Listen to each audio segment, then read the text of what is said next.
UC Berkeley, 1,232 acres big and 45,057 students. Known for its academic rigor and vibrant culture for the past 2 centuries in the ever-changing Bay Area. Each student going through different midterms, clubs, and relationships, trying to make it big or just make it through. The moments of isolation and burnout that we feel are all too familiar, as our minds flood with thoughts of, am I going to do well? How will this impact my future? Is any of this even worth it? What's my place in the world? Behind the shine of every individual's academic accomplishments and lucrative career prospects is the inevitable reality of hardship and struggle. And as we try to zoom out to see just that, reality isn't as nice and ideal as we'd want it to be. Though humanity is characterized by our accomplishments and technological advancements, there's an unavoidable undercurrent tainted by tragedy, evil, injustice, and unexplainable suffering. Though it's a reality difficult to bear, we tend to want to distract ourselves from these things, seeking to find something else we can escape to.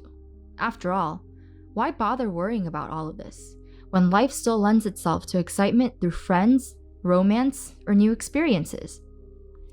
But when we really take the time to slow down and reflect, the truth shows us that these things that we work towards, or even escape to, they don't provide the answers to our struggles. What if there is something more than what we see, or our experiences? What if there is a reason that makes sense of the suffering we feel and observe in our world? Is our existence on this earth an accident, or is there a creator? And if there is a creator, does that creator care? Let's ask some students about their thoughts on these difficult questions. I'm here with... Hi, my name is Rohil Agarwal. Jerry Kai. Kylie. When you're going through a rough or stressful time in your life, what do you usually turn to? I think I usually turn to family and friends because I'm a very social, collaborative person, and people are my support group. And I know that I'm here for others, and others are there for me. I try to turn to my friends and family or things that just remind me of the good in the world and that make me happy. I feel like whenever I'm going through a tough time, it's usually alone, and I feel like when I'm with other people, it usually makes me feel a lot better. Spending more time with myself. I like going outdoors and making time to go run and take care of myself. Physically and then mentally also helps. Do you believe in a supernatural being? I've struggled with religion for pretty much most of my life. I was Christian for a long time when I was younger, and then recently, high schoolish, colleges, I've been battling with it a lot and going back and forth. I go to church occasionally.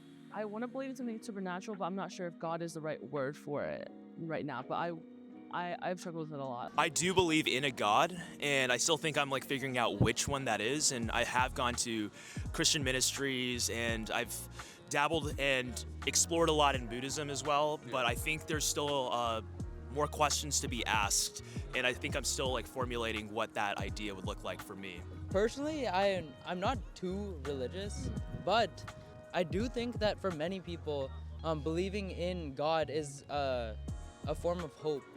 And I think that having a form of hope is very important in our world. The concept of suffering. Right. There's a lot of suffering, right? Yeah. We see in world news, and we see in just our own lives. So if I was to ask the question why do you think there is suffering in this world, what would be your response to that?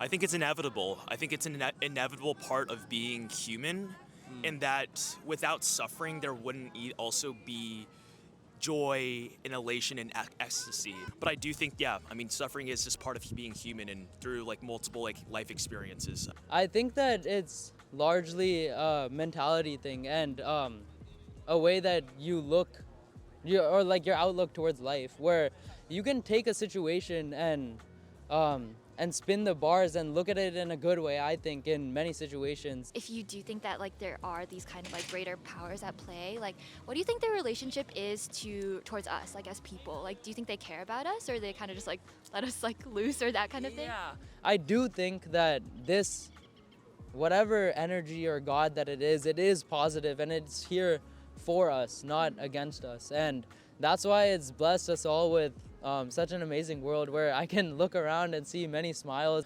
I think when I was Christian and going to church often, the belief and the thought was that God loves us all so much. What really made me kind of question it and not understand it as much is like, I guess what you said is suffering and like a few other things.